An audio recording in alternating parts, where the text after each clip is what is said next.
You ask Tiger to solve. This deals with linear equations with one unknown. The final result is x equals 12. Let's solve it step by step. Group all constants on the right side of the equation. Subtract 15 from both sides. Simplify the arithmetic.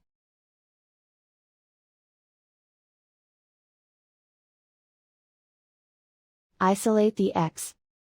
Divide both sides by -2.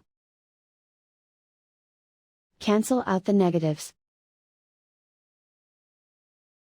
Simplify the fraction. Cancel out the negatives.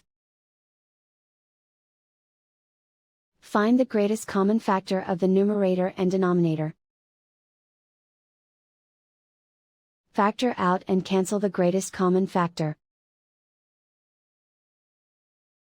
And so the final result is x equals 12.